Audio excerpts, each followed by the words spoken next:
Oui, la Fondation Maurice Ravel a été créée presque 60 ans maintenant, en 1956 par Édouard, son frère, dans le but de perpétuer et d'honorer sa mémoire. Et depuis cette création, elle s'y est employée. Au tout départ, elle a été animée par des personnalités qu'il avait très bien connues, des personnalités très proches de lui, des gens comme Manuel Rosenthal, Roman Manuel. Et puis,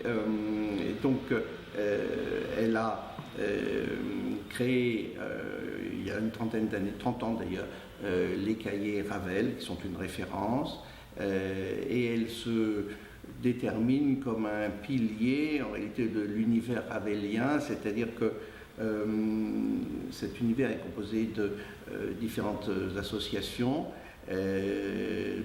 les Journées Ravel à Montfort-l'Amaury, Maurice Ravel et Montfort-l'Amaury, l'Académie internationale de musique Maurice Ravel à Saint-Jean-de-Luz et les Amis de Maurice Ravel.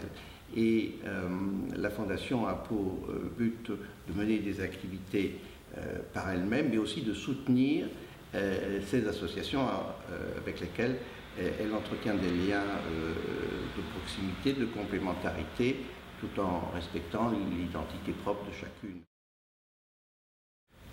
Comme toutes les fondations, il y a un départ qui est très enthousiaste, des années ensuite peut-être un petit peu plus compliquées. Et aujourd'hui, le Conseil et le comité d'honneur qui nous soutient manifestent une détermination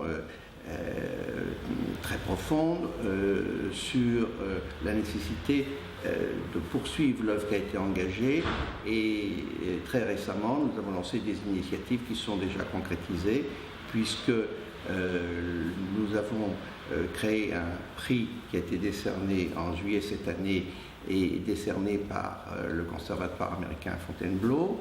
Le concours Long Thibaut Crespin à l'automne décernera également un prix d'interprétation de piano. Et nous avons par ailleurs un projet qui nous paraît intéressant de plusieurs points de vue. Il s'agit en réalité de profiter de l'anniversaire qui s'approche, le 90e anniversaire d'un voyage de Maurice Ravel aux États-Unis, qui avait reçu un accueil spectaculaire, pour bien mettre en évidence ce qu'a été la contribution majeure de ce compositeur au cours du XXe siècle, puisqu'il a su intégrer un grand nombre d'influences musicales qui vont de Couperin en passant par Rameau, Mozart, et qui intègrent même donc des rythmes aussi novateurs que le jazz et le blues.